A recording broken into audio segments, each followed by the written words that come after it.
Good to see all of you back again today. I hope you had a great day yesterday.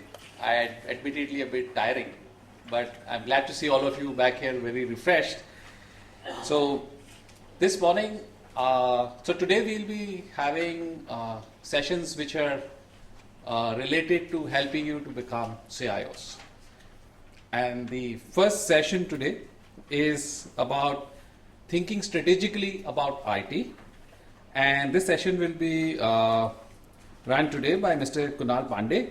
He's partner with KPMG, and he's responsible for providing IT advisory and assurance services to a large number of clients in the financial services, IT and BPO verticals. Kunal is an electronics and telecom engineer with a PG in industrial management. He's a certified information security professional and a certified information security auditor. And he's extensively advised clients in the area of IT strategy, technology-led transformation, program management, IS governance, risk management, and information security practice. So, and Kunal has been associated with us, this is the second year he's here to do this. He's also associated with us in a lot of other programs to do with IT strategy. He has many, many years of experience, and he's a wonderful speaker. So, please welcome Mr. Kunal Pandey.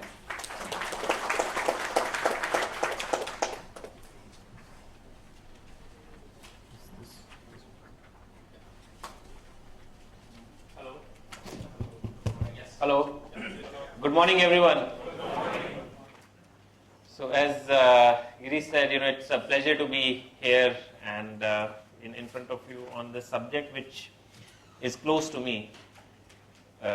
Professionally as well as in a personal capacity, I do try to see what's happening in the world of technology. What is happening in various organizations, and how. As a professional in this area, I can add value, to my clients and people who I interact with. So before I start the presentation, I just wanted to share with you one very interesting, conversation which I was having with our KPMG's global leader for innovation, and he was sharing one story which, if I'm not wrong, was from some studies done by Harvard. And one of the key things which came out there was that the study said that if we look at early 1900s, the lifespan of a typical organization used to be around 80 years. If you look at 2000, the lifespan of a typical organization seems to be around in 20s, so it's around 20 years, give and take few years. And in that sense, the prediction is that by 2020 or 2025, the lifespan of an organization may become around 4 to 5 years. So, the dynamics of what is happening in the world is changing, and I think one of the fundamental driver towards that is technology. So it's very interesting to be associated with the subject, which is having profound and transformational impact on organizations, to people, to I think the community at large. So with that, let me quickly start my presentation. Of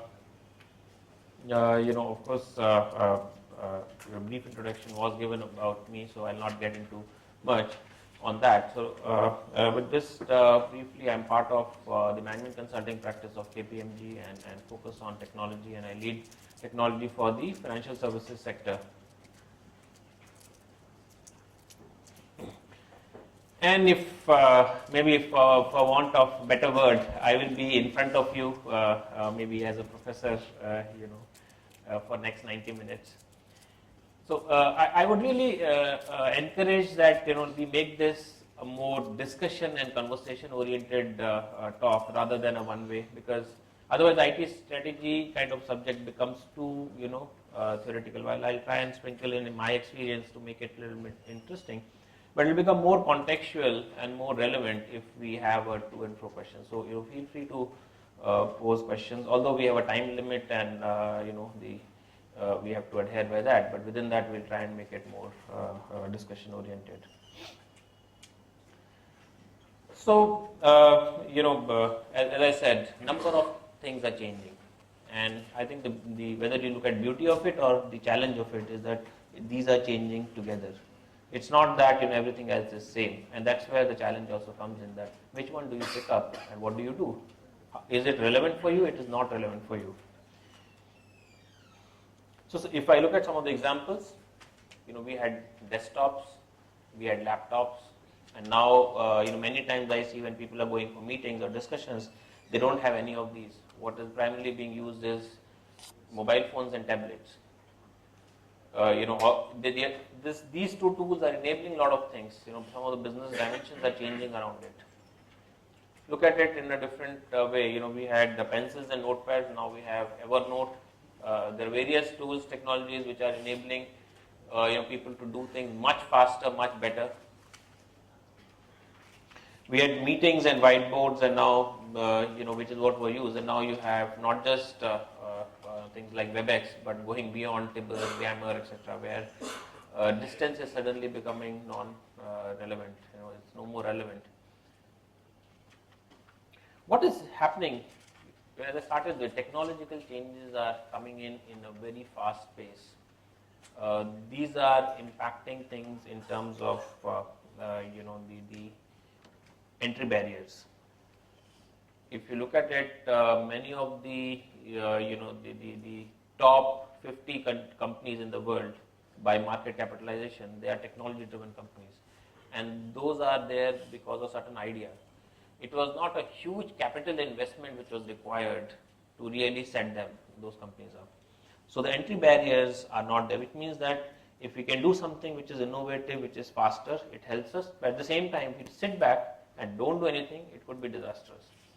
So technology changes are definitely coming in, which is leading to a lot of behavioral changes. People are more open to using emails. People are more open to using various other forms of electronic communication. People are, when people are trying to buy things, for example, if I look at myself in my profession, when I go and talk to people now, I think all of you would have already done a lot of Googling and would know a lot of things already. Your customers also are of the same nature. There is a lot of knowledge and understanding which is already there.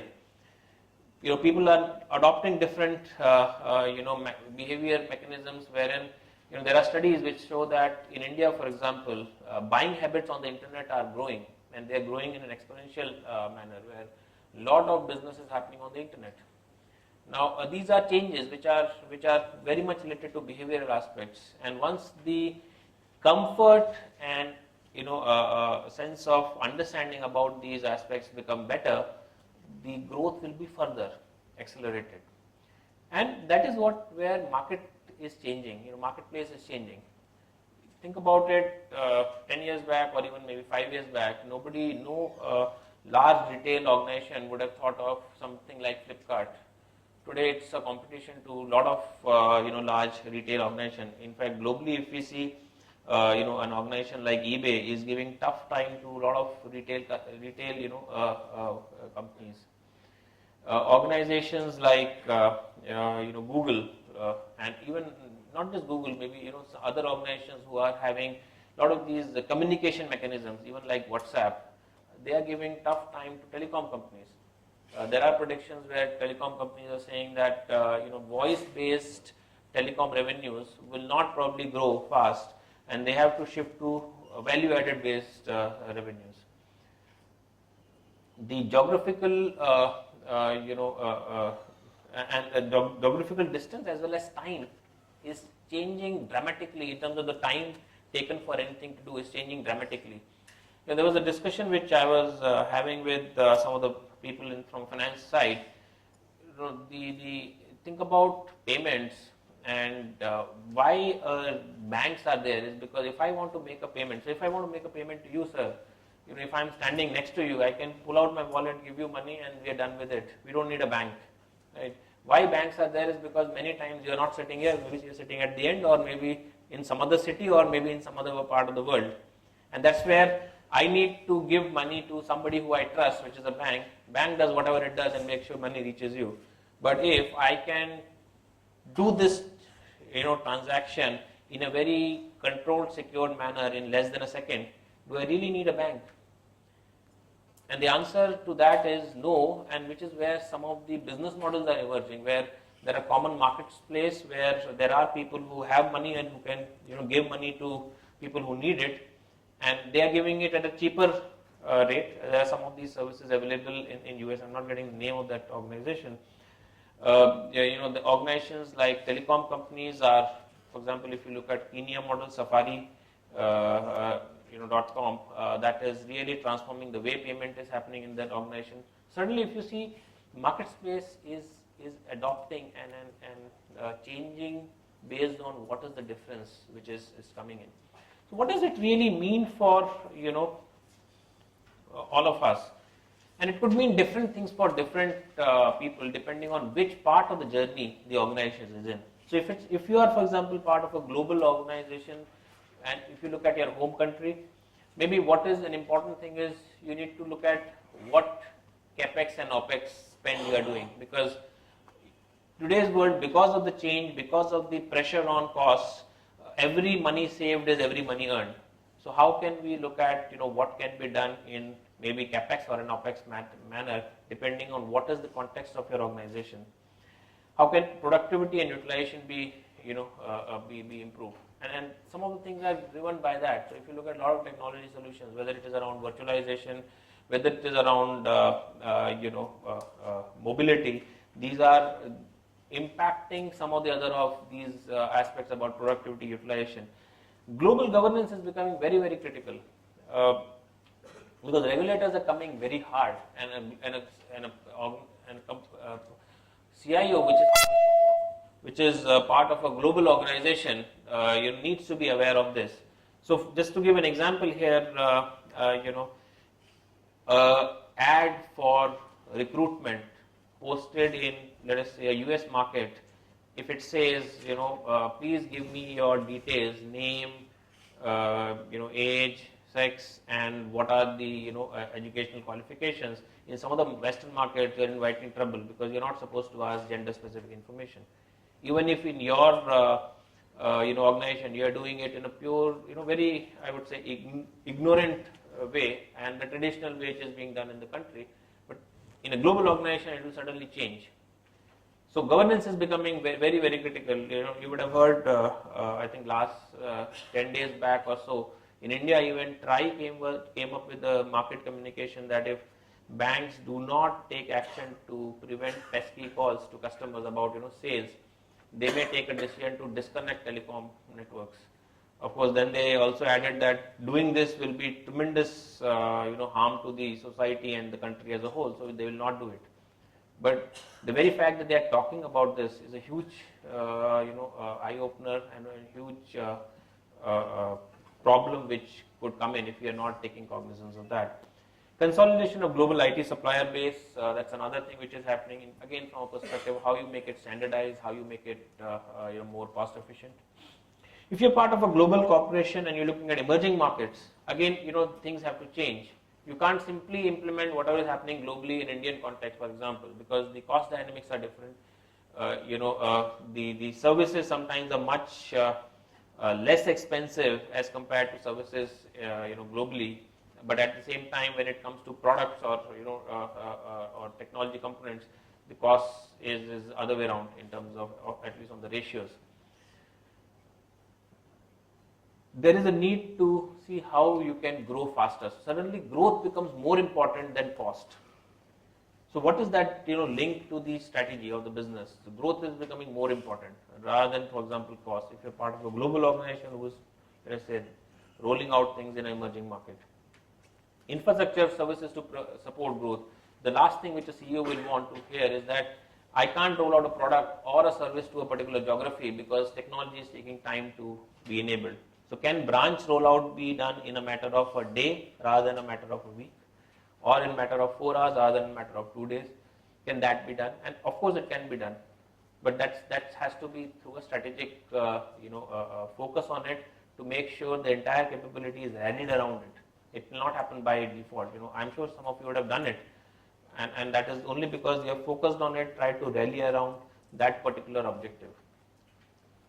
If you look at startup organization, of course the key thing is to build the backbone itself. because that's not there. That's your that's your key priority. Implement efficient and flexible infrastructure and prepare for business expansion. So if you really see,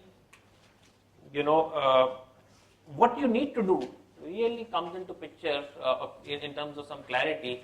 If you're looking at the environment, if you're looking at what market is saying, if you're looking at what, for example, regulators are saying, if you're looking at where you are as a business, in the journey from maybe initial startup to somebody who is undergoing a transformation, or if someone which is consolidating. So where you are is really important, and it's important to be aware of it.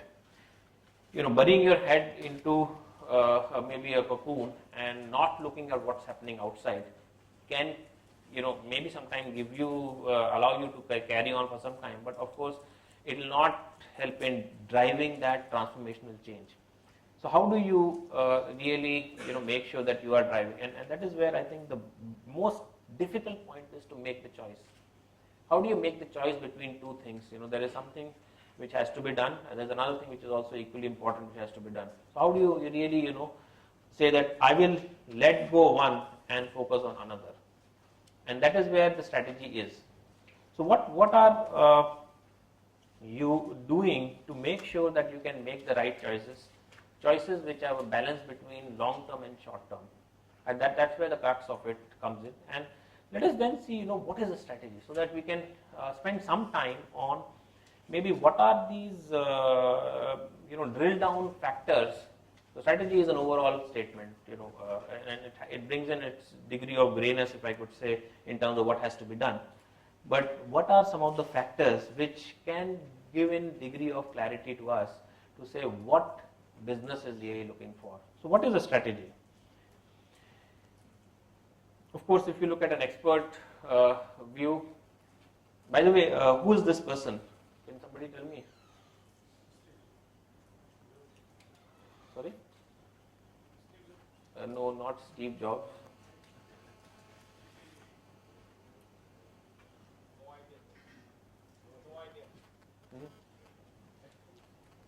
So I think this guy, if I'm correct, he is Philip Kotler, who is about marketing,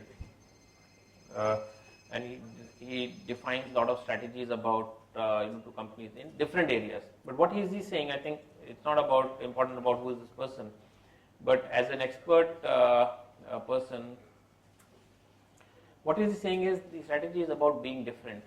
And what essentially it means is that how can you be different in terms of putting your resources? Because different otherwise means nothing. I can be different, but what does it mean to the organization? Different meaning, how can I put things, my resources differently? So is there any innovative area where I can spend my time and energy so that there is a return to the organization and increasing the value? So which is where I would say a strategy is around innovation. How can I innovate and do something different? If I look at a military commander view, what he is saying is that I have a lot of things. Sum total of everything together in a very coordinated manner can give me a better return.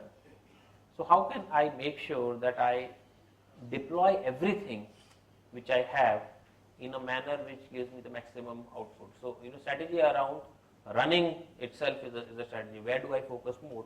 Where do I invest my resources and time so that I can gain incremental advantage? So a strategic target, for example, to some of you could be that I will reduce my technology budget on operations by, let us say, 1 percentage point or maybe 5 percentage point every year for next 3 years. And of course, that will then drive underlying initiatives which you will take, where maybe some things move to the cloud, some things you change your technology environment itself, but there is an objective aligned to it. And why you want to do it? Because you want to free up that resource and maybe deploy somewhere else, and then tell your senior management that without taking additional input or maybe to your CFO that I am going to contribute so much to the bottom line. Because technology is a big spend. So can there be a strategic alignment? Because that is where the CFO also will start to listen to the technology person, because Again, I'll share with you certain inputs which we receive when we are talking to some of the CFOs. Is that there's a huge amount of pressure to make sure that whatever they have committed, if it's a listed company, to these shareholders in terms of guidance, that is met. Because that could otherwise lead to a lot of dip in, or a huge amount of dip in the shareholder value. And that is a boardroom agenda, boardroom talk. So if as a technology leader, you are going and telling the CFO and maybe the CEO that, I understand the strategy of the organization is to improve the bottom line, and I have studied my environment, and my strategy over the next 3 years is to bring the operational cost by 5% year on year for next 3 years.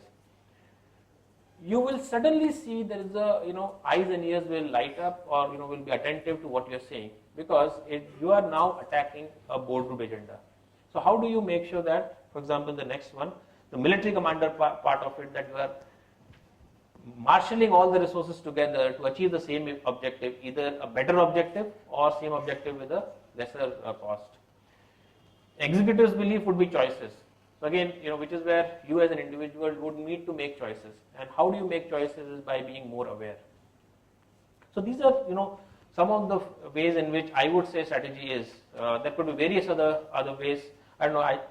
I probably want to take a brief break and ask you that if you have looked at any discussion, or you're part of any discussion, how do you see strategy? How do you see your organization's strategy? Anybody, maybe any specific example or discussion about maybe you took an initiative and you said, okay, this will be a strategic initiative over a period of maybe a year or 2 years, where you decided that, okay, you may be wanting to have some benefit. Any example or any question which came to you, would you want to share so that we can maybe spend some time discussing it?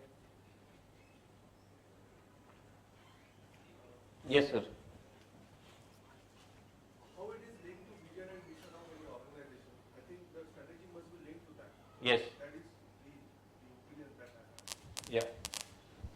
So, let me just share a simple example here. If you look at, for example, insurance vertical today, and for example, look at maybe life or general, whichever, there's a huge amount of pressure on cost, right? Because the expectation was India is a completely uninsured land. The most people, only insurance is that they pray the God to the God before walking out in the morning. So that's the insurance all of us have. But a formal insurance is not there with a lot of people. So the business plan was that we are going to, bombard the market, grow 10 times, whatever times over a short period of time. But that didn't happen because of whatever reasons. Hence, the cost has become a very, very critical point. So if the organization strategy is that I'm going to reduce my cost year on year by X, because I need to demonstrate that I'm containing cost and then trying to grow, then strategy for that organization, for an insurance company, one of the elements would definitely be that how do I control costs? So can I variabilize something? Can I capitalize something? So there are some of it is what is profit? So which is where accountancy comes into picture. Some of it is actual cash flow. So can I manage some of it that way? And that's where the strategy gets aligned to the organization's mission. So of course it has to be done.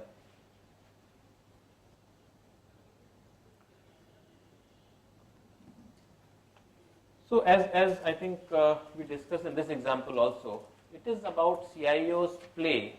So you have a choice about which games to play and where you will focus to win. And that's really the crux of, if I could say, a strategy is.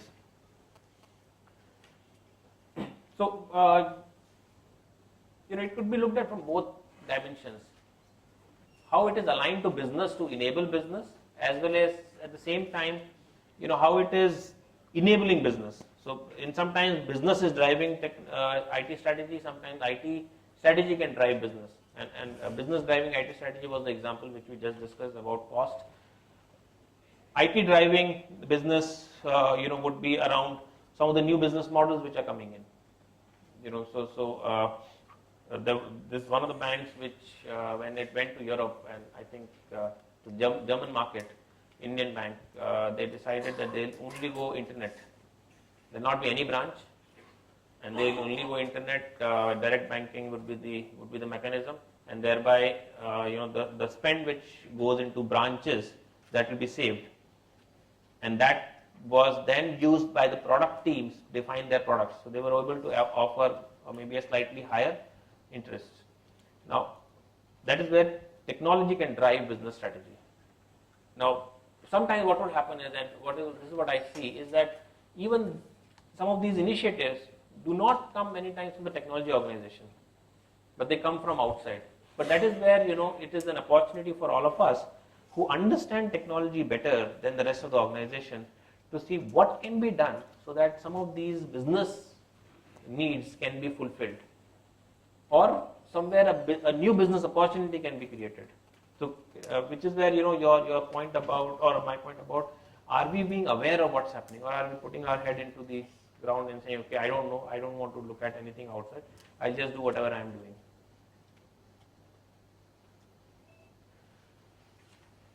So as consultants, we try and hopefully demystify certain things.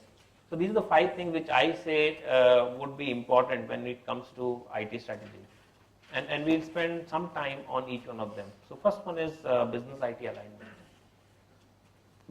And what do I mean by that?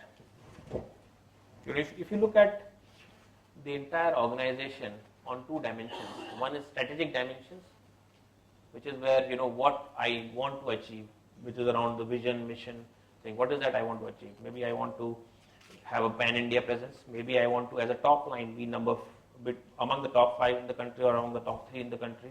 That could be my business vision. Operations would be about how do I do the same thing what I've decided in a very efficient and a better manner. Now better for different organizations could be different. One of the organizations could say that for me better is very high degree of customer centricity. So my products will be different than my competitor because I'm going to give customer delight. Another company may say that my strategy is that I will be cheaper than anybody else. I'll drive my processes so efficient.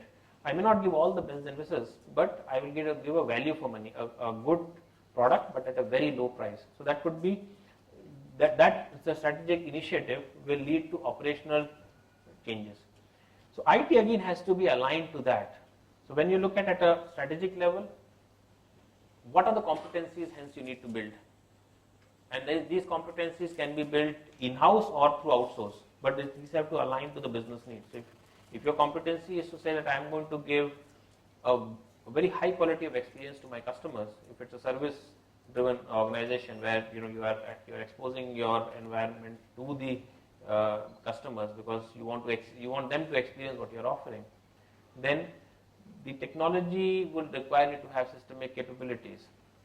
So the customer knows or customer gets a very good feel. As an example, if you're part of a travel organization, can you make sure that the moment customer logs in, all the past interaction of the customers are incorporated? Maybe you go to a degree beyond it, which is what some of the technology companies are saying there are capabilities of, to look at what that customer was probably doing in some of the social media environment and present to that customer choices which he or she may be more willing to buy or willing to explore. So can you build those kind of things, which is where the company strategy to say I want to go customer delight will be driving the technology strategy. In the operations side, as I mentioned earlier, the aspect would be efficiency, cost, etc., and how are you aligning it to that. So how is business alignment being looked at, and at both strategic level as well as at an operational level. But when we are doing this, we have to be aware of few things. Is that and what in our terminology I would say is 4 elements about a 4 status points where an organization could be. One is an alignment trap. We are so much ingrained into alignment trap or alignment aspect that we do not see the business value, because doing too much again can lead to law of diminishing returns. So we have to be always aware that is the focus really leading us to the achievement of our objective, whether it is faster growth, increased productivity, lower cost, or whatever it is. So what we are really saying is that we need to try and see where we are we in this quadrant of highly aligned and highly effective? And how do you do that is that you define your own metrics. You define metrics in terms of what is the growth you want to achieve. So you set a target that, okay, I will try and reduce my cost by X percentage. As many of you would have done it, you probably set up a slightly higher target internally within the organization. So you say within the organization, within the team that, okay, my target would be to reduce cost 5% every year. Maybe you communicate to the management 4%. You keep a buffer, but you still align. That will give you the visibility, because if something is not being measured, you don't know how you are going. So these are some of the things in which you can really look at that, how you align yourself to the organization's goal, but at the same time, that alignment is giving benefits. There's no point saying that, okay, if organization is saying, I want to be customer centric, I'm going to pour millions of rupees or crores of rupees into some very high-end analytic capability, but the sales and customer service organization is not gearing up to use it, then it's a white elephant.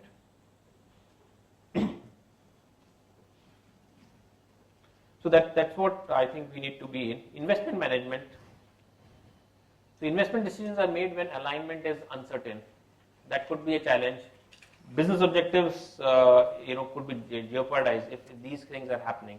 And some of the low priority projects can really consume scarce resources. Now, some of this is simple. I also want to add one more thing. Many times it's about accounting, and that's where accounting becomes very important. I've been having these discussions where when we said that, okay, to a company that to make this change, you need to invest 15 crores. The first question which CEO came back to me was, how much of it is capex, how much of it is opex? Because if out of 15 crore, 12 crore is capex, it doesn't matter to him. Nothing goes into the P&L. The profits are still the same. And that's the reality. Technology in itself, only from a technology mindset, is not the way an organization runs. So you may be able to get an investment of 15 crores if it is not hitting the P&L, or you are staggering the hit of the P&L. So you have a deal with your vendor where, or you structure a financial model, like we build sometimes financial models for organizations where you structure it in a manner where the hit to P&L is reduced. So how are you focusing on your investment? One is the technical aspect, but second is also this business aspect, accounting aspects. And broadly speaking, if you really see investments, you can categorize into three areas. One is the venture part of it, which is where you're getting into something new, transformational.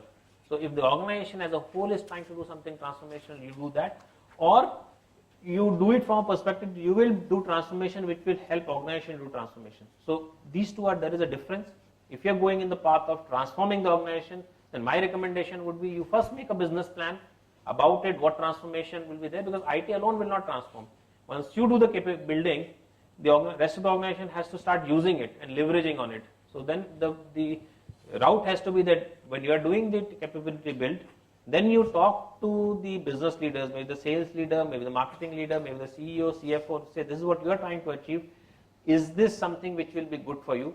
My rationale is these are the reasons why it will be good for you. Or otherwise, where business is trying to do something, you say, okay, this is what you were trying to say in your strategic initiative, and I am trying to do ABC.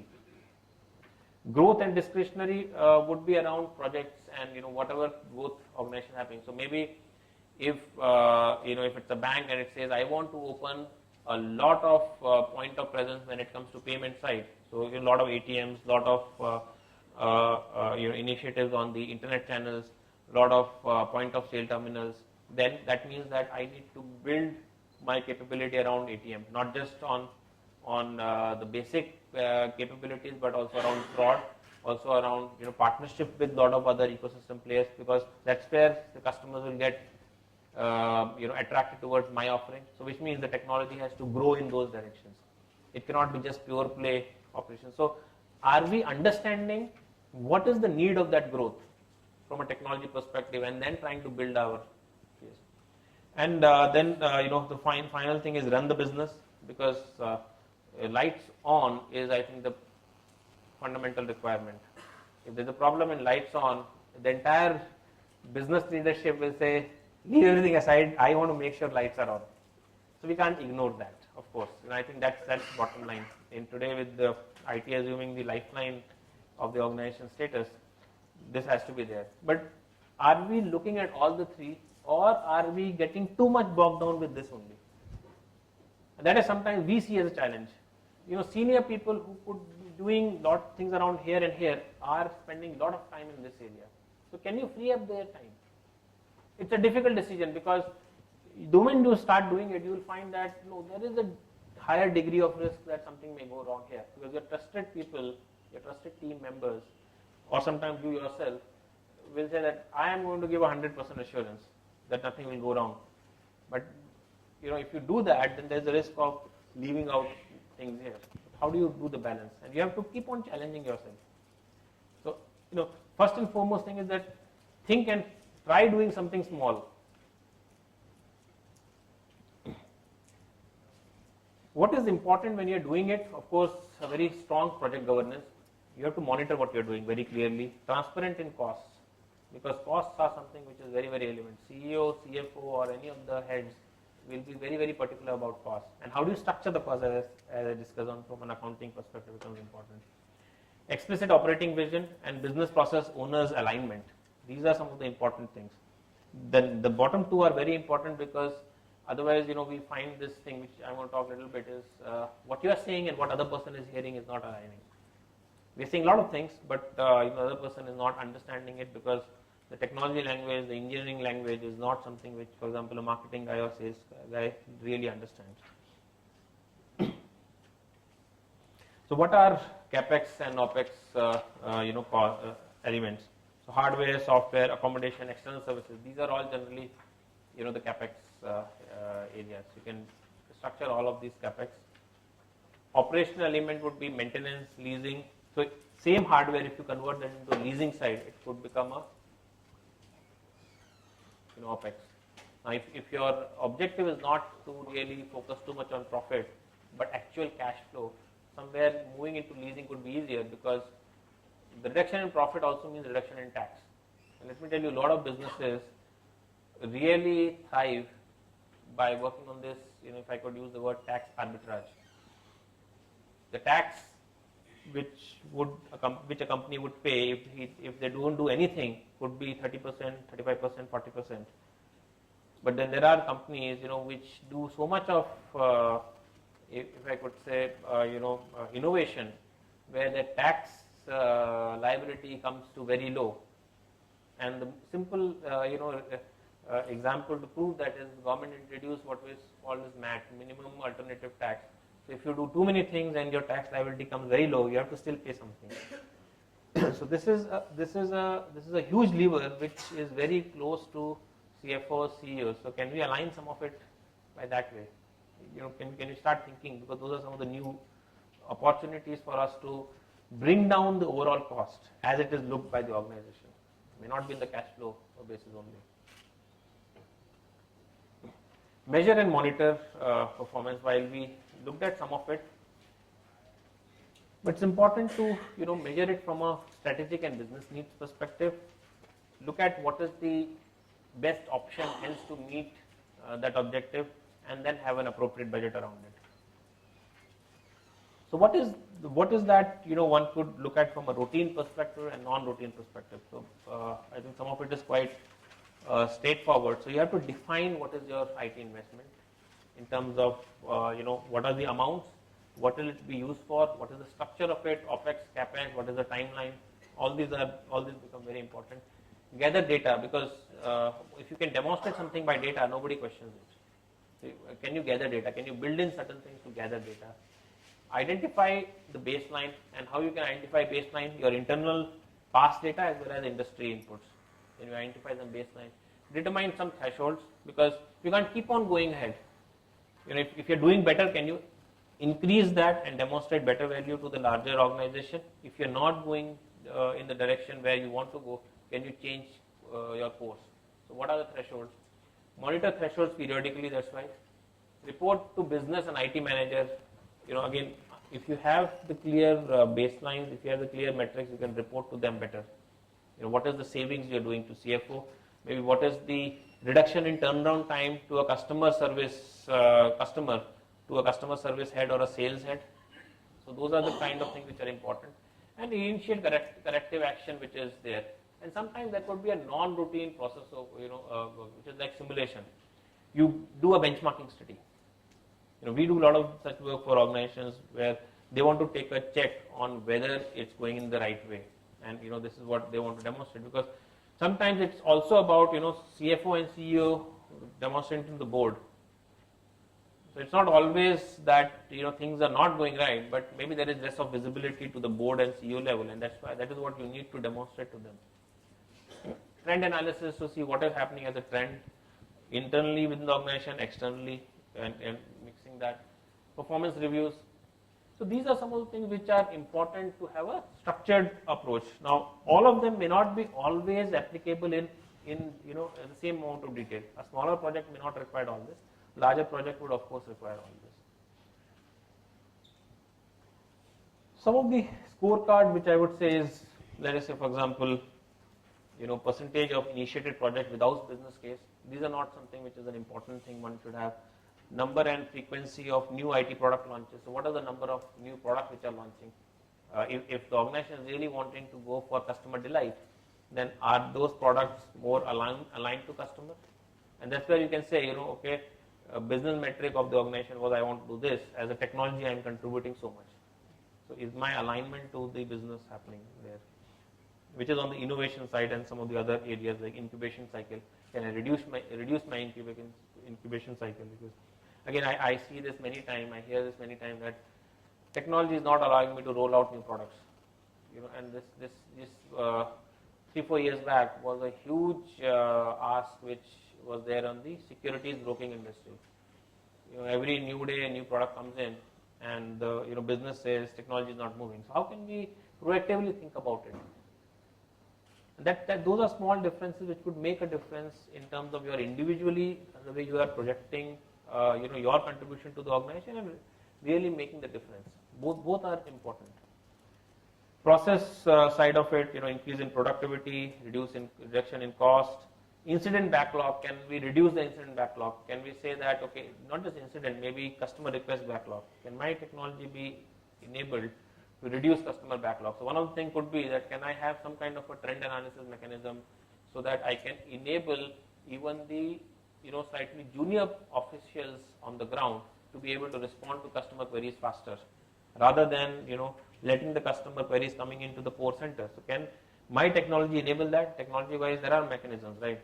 We can enable that. There are organizations, for example, who have videos which customers can run on their own to see what is happening. There are FAQs.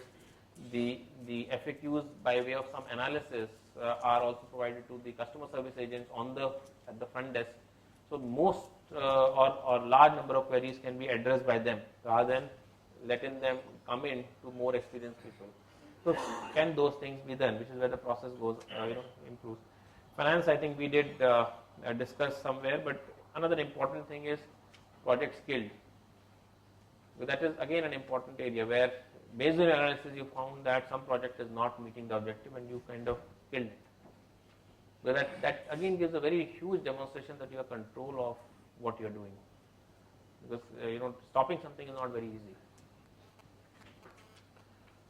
Projects requiring external, additional funding, and then similarly on the customer side, while some of it we discussed. So these are some of the things which you can build at your own, and these are some illustrative ones. This is not the all-encompassing list, but some of the lists which can be used for measuring, because measuring is very important. Looking at risk mitigation, this is a survey which was conducted by Economic Intelligence Unit. What it was saying is that investment in effective IT risk programs are increasing by 5 to 25%. So there is so much of increase which is happening. While 22% organizations do not yet have a formal information technology risk management program. So this is an important element of IT strategy. Whether you look at it from a risk of a strategic risk, whether you are spending right kind of effort and energy on the risk side of it, but also from a overall business risk perspective, because frauds are increasing. If you really see, in fact, one of the fraud which is like a cyber crime, World Economic Forum report of 2012 said that it's one of the top 5 risks which world is facing.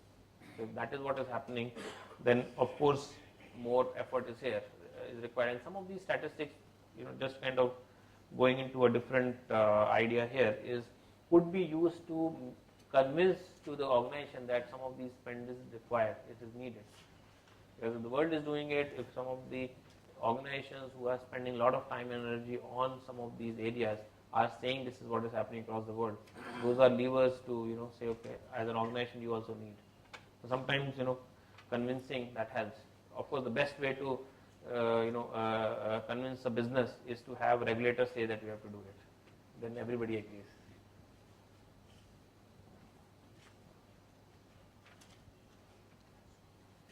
So I think important thing. This is I guess most of you would have seen, but I would only say that one has to spend time on this area, asset value. Are we really identifying the real asset value? It's not just the cost of the technology product. It's about what cost or saving or etc. it's bringing to the business. So from a reputation perspective, from a financial perspective, from a regulation perspective, from a risk management perspective, what is the asset value? And then are we controlling it?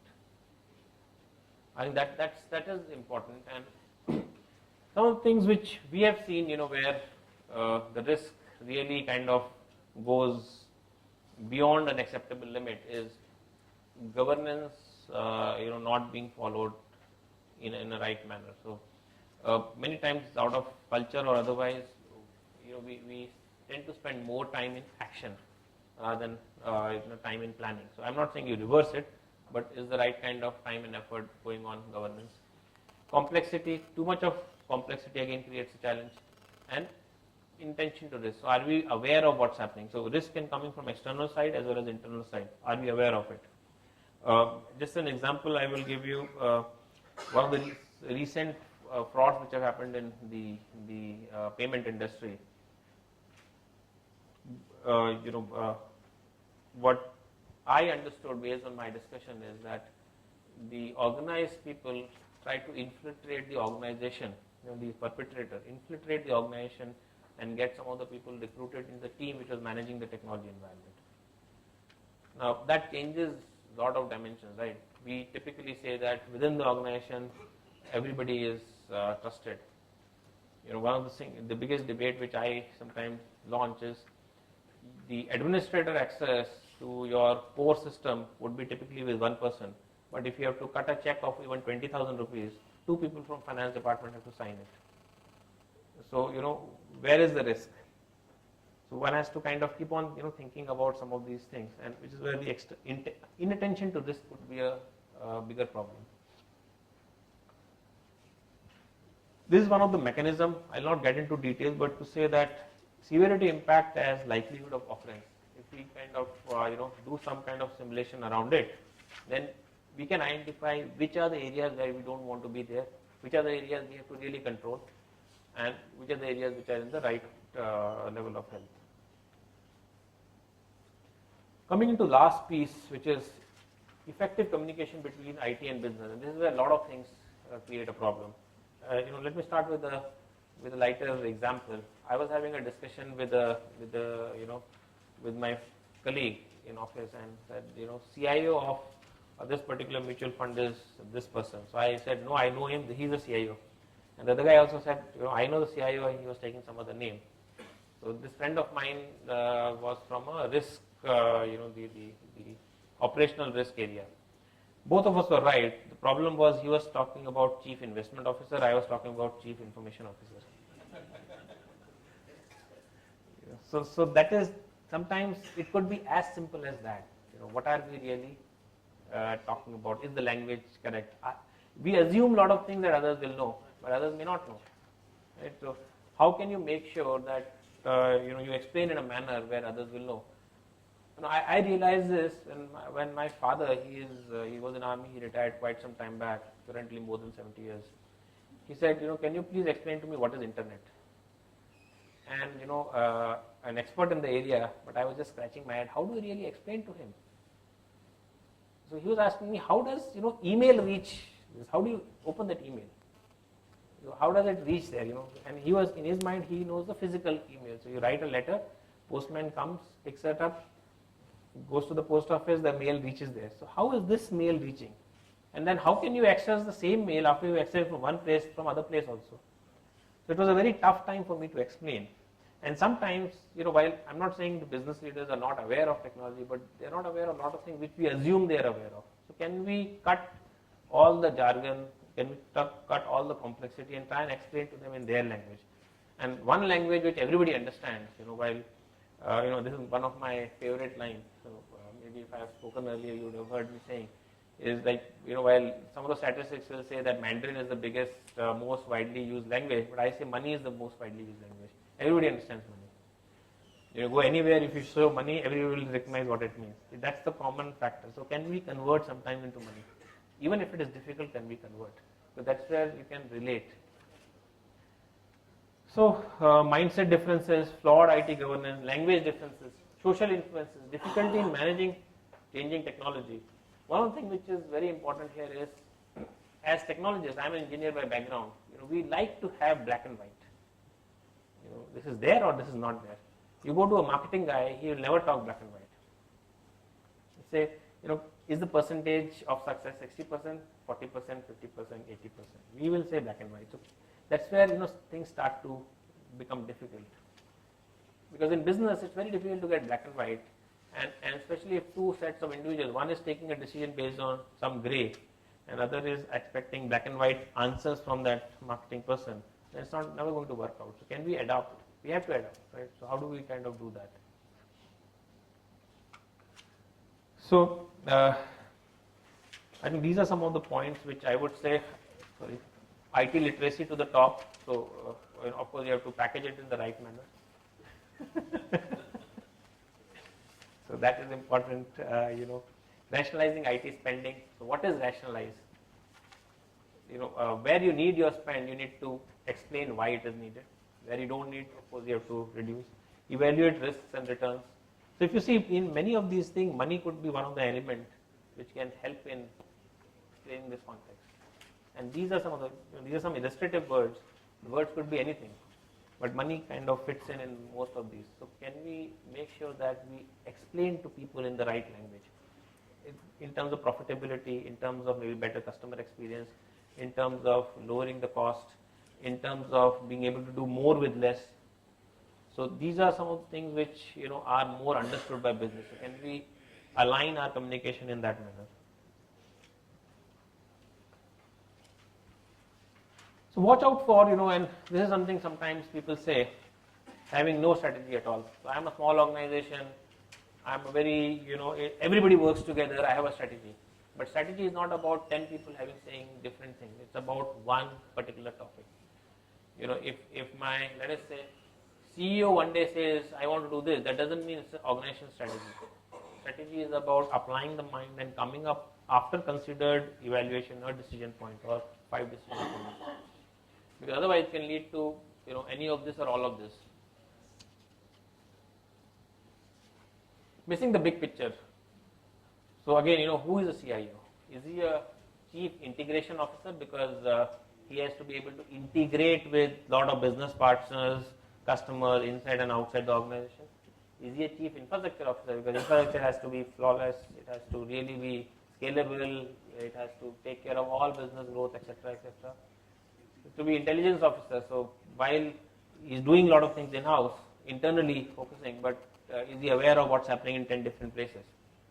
It may not be really that because if an organization whose vision is to go low cost, looks at what an organization whose vision is to go customer centric, and they merge, and the technology side is trying to merge both the things with the same brush, it's never going to work out. One of them will fail. So is it, or it's an innovation officer? I think the answer is not one. It is all of these, and that is where and that's where if I come back to my original point about time dimensions, where things are moving fast, one has to kind of juggle the hat among all these in a frequent manner. The challenge is, while all this is very simple to understand, and all of you here would be very clear about what am I saying here. So the problem is when you act. Our habits make us lean into one of these. So can we kind of keep on retelling ourselves that we have to focus on each of these areas? Just maybe paste some of it in front of us and say, okay, am I missing something? Because in the day-to-day pressure situation, all of you are under tremendous pressures. Otherwise we could have organized it on Friday, or Thursday, Friday, not just Friday. But Saturday comes in because all of you are many times under tremendous pressure. So how do we kind of make sure that we are aware and really conscious about it? Not just that we are aware, but we don't remain conscious about it. So which one are you? So maybe the answer could be that every half an hour you are different.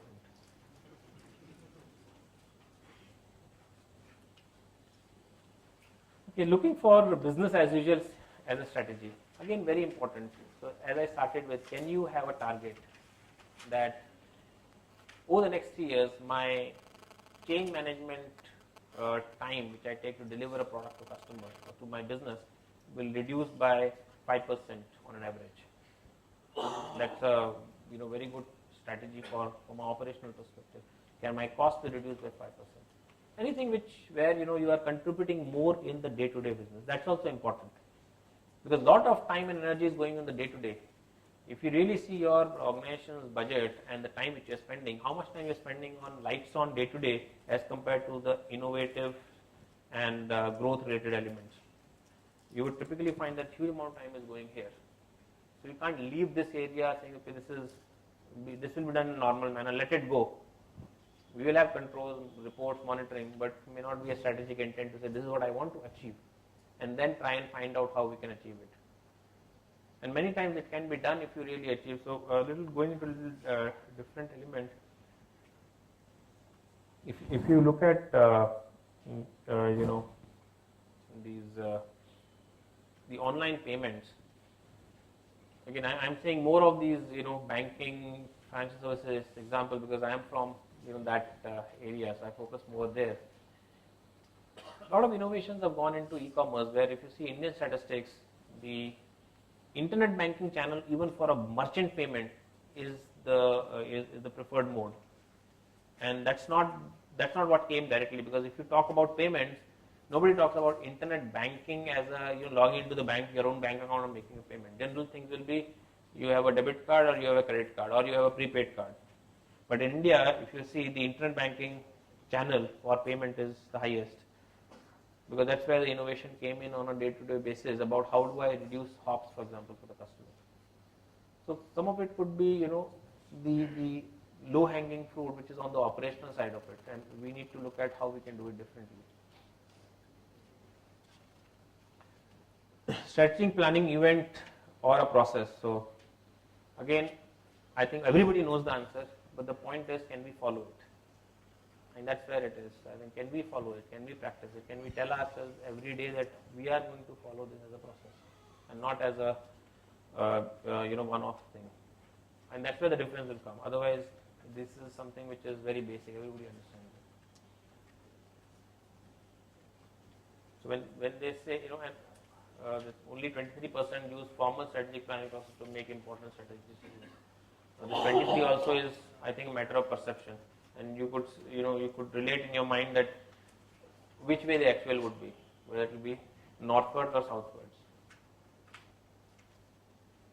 Proactive versus reactive. So, are we taking some proactive steps? And can I say that I will devote 15% of my resources, whether it is time, whether it is money, whether it is people, on something proactive? Can we take that as a strategic initiative? And that's where it is. Otherwise, all this is words. Can you put a number and say, okay, 15 doesn't mean to say it has to be 15, but 15 gives you a aim as an organization. This is what you want to do. If your KPIs, your reportees' KPIs, and maybe the organization KPI is that 15% has to go in that, then there is a conscious effort to find out what is that proactively I can do. And that is where the proactive things will come in. It doesn't come in from, it's not like a plane will land and 5 proactive initiatives will appear in front of us. It is where can you spare your time out of your 100 to do this. and put a number in front of you. I'll do it for 10%, 15%, whatever it is.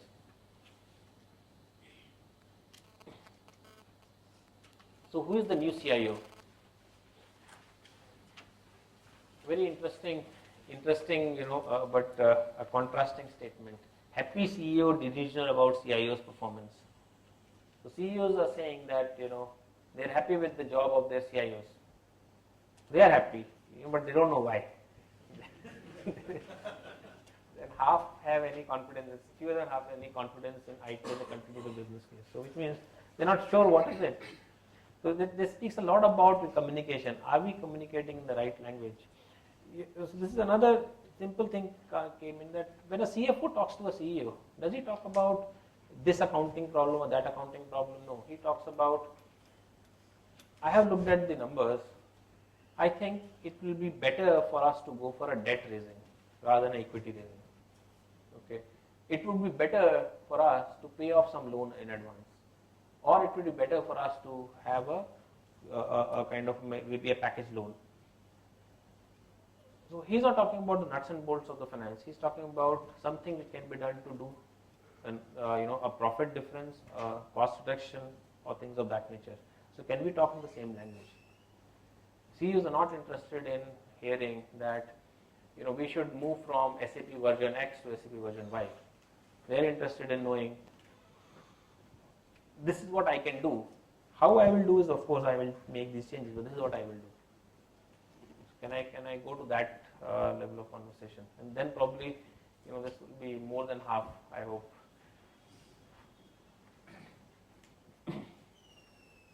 So top 5, yes. So we can, suppose we compare with that CFO, and we can tell the numbers and market response and market return, but what the CIO can tell the CEO? What means, suppose there is not a version, this is not a version, then what? Some technology or some uses? Okay. So let me say that if you're going, let's take a simple example. Okay, if I move to a higher version of, let us say, SAP only as an example, it could be any application. So I'm not kind of saying it has to be SAP. And maybe the newer version is on HTML5 or those kind of technologies. Right? Once that happens, which is of course nowadays in most of the applications, your requirement to spend in terms of one-time as well as continuous monitoring on the desktops of all the users who are going to use that system comes down. So can you do that analysis and say, okay, my total maintenance cost will come down by X percentage, and then you go to a CEO and say that, okay, my technology spend is X, you want me to do Y. Okay, one more thing, I'll do Y without doing anything, but for that you'll have to allow me to do this. I'm going to do this in a manner where I will structure it accountingly so that my loss in the first year is minimal. So what I do, I strike a deal with the vendor saying the first year outgo should be maybe 20% of the total cost. Let him build a little bit more of cost of capital in his cost, but I defer some of the payment. Maybe that is the need for this year. Right? So those are the ways I would say. You look at some business benefit, you look at some accounting structure, and then you look at maybe the risk part of it. So can we look at these dimensions, say I will reduce this, and hence to do this I need these 5 things. So it's a little bit of a different way of saying. So aligning IT initiatives with business goals, improving IT operations, system performance, cultivating IT business partnership, cost control, I think that's very important in today's environment. Implementing new systems and architecture. So this is what the CIO magazine is saying are the top 5 focus areas. It may not be all applicable to you, in all the 5. It may be 5 applicable to you or 4 applicable to you, whatever. These are some of the things which is being said. And if you see here, cost is definitely one of the critical areas. Alignment is important to the business. Improving of operational efficiencies and performance is again becoming important. So how do I do that? Can I put some numbers against it? And that's where the difference comes in. All of us understand this. But when you say business organization, improving IT operations and system performance, can you put a number? Sorry. 62% of the CIOs have responsibility and leadership capacity for one or more non-IT areas of business. This is becoming more and more important. What we are seeing is, I'm seeing in a lot of large organizations, the term CTO is transforming into Chief of Technology and Operations, not just Chief Technology Officer. Both technology and operations are coming in. CIO and strategy is kind of somewhere coming together, which also means that some of the elements of hardcore technology are becoming lesser important. How it can align and benefit business is becoming more important, and that's why this joining of responsibilities coming in. CIOs are reporting to CEOs. I have seen CIOs who are part of the board. So that is again, in recognition is there. It means that it's not maybe 10 years back where people were probably using the term EDP office. Today there's a marked change, but can we do a little bit more or slightly more to really go over the tipping point? Average tenure is 4.8 years. 12% are serving their first year in the role with the organization. 1 in 4 CIOs are fired for poor performance. So of course there's both sides of it. So which again means that in today's environment, because it's like some of us say, when the tide is high, you can't see the ground. When the tide is low, you can see what's there on the ground. So today tide is low, it's even more important for us to make the difference.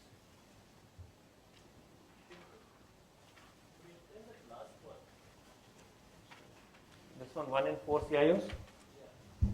So this is a statistic which is coming from CIO magazine, where when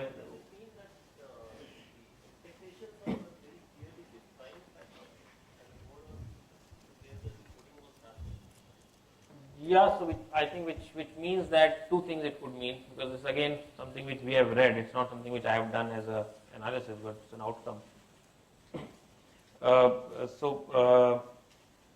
What it is really saying is that the visibility of what the person was doing or alignment to the business metric, there was a challenge in that. Because maybe a lot of things were being done, but they were not made visible to the organization leadership, or maybe things were done which were not aligned to what business wanted. If business wanted cost reduction, and CIO said, I'm going to really expand, then it's not matching. Doesn't it contradict with that almost 80% of the CEOs are happy with the CIO performance? Yes, it is. It is. But if you look at the second line, they don't have. See, many times it's also about what is said in the, and what is the real meaning behind it. There is 22% people who are obviously not happy. Not Those happy. are the people who are bought fired. That's one quarter. Yeah, that's one part. I mean, that's. Happy people were delusional.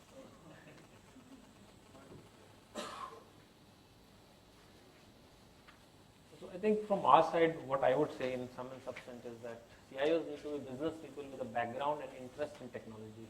It's important to have background as well as interest, but being business focused. Interest to make sure that you can understand what new is happening. Business focus so that you can communicate that in a business language. And experience because you have to manage the entire technology. So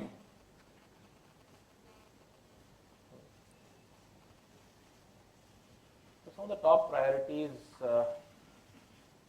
which we would say is around digital transformation, because this is changing the organization's, really the business, I would say strategies, how you can really leverage around it.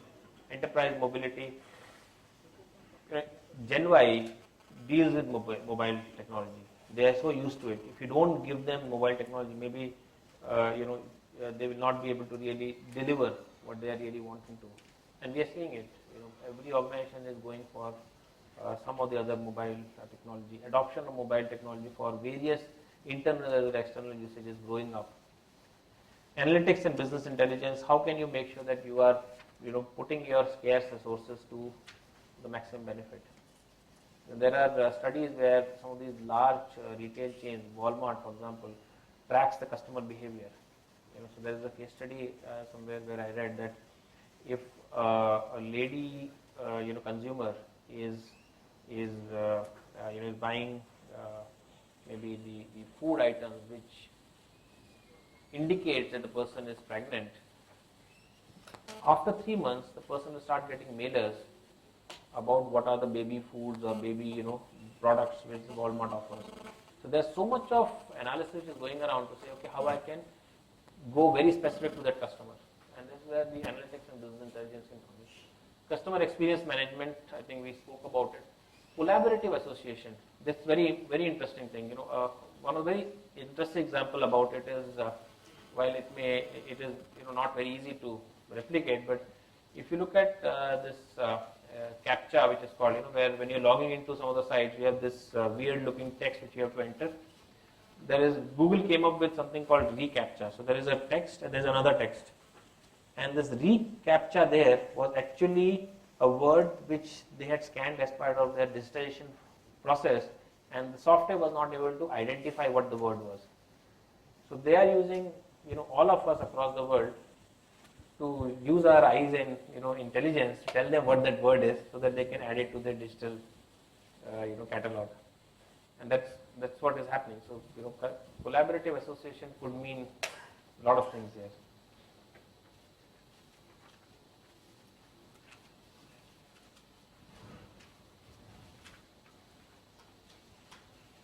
So key points, as I think, if you look at the last line, how would you sell this to a business owner? And finally, if you want money, you need to be able to sell. So again, the visibility to the business owner is again very, very critical.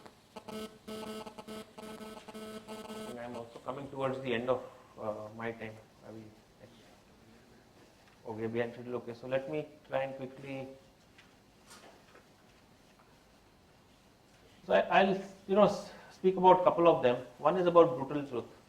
I think I have seen it many times very important to say no. Saying yes every time doesn't help. And why I'm saying this is because I have seen that many times when we're coming from a technology background, our ability to say no somewhere to maybe CEO, CFO is not that easy. So, but believe me, sometimes saying no is much more important and effective. People take notice about what you're saying.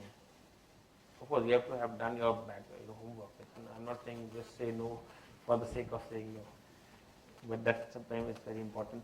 And business literacy of IT, technology solutions, is not always a solution. So how business is going to benefit and not just the technology, that's important, because otherwise, there is a difference in the communication plane.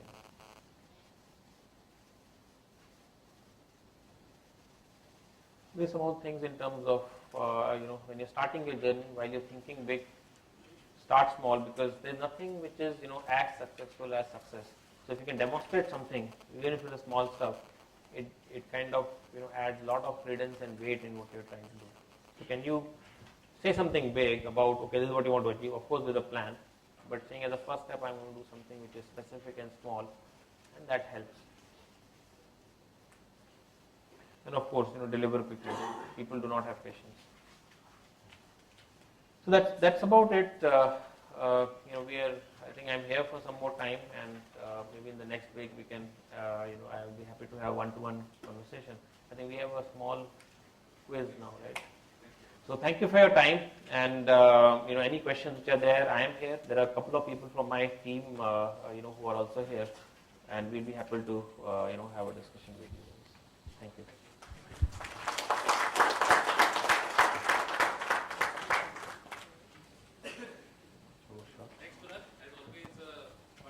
Talk, and I'm sure you all enjoyed it. So Kunal, as he's committed that he will be here, he's been associated with a lot of our programs, so some people have met him earlier, but he's happy to meet all of you and to discuss with you things about IT strategy.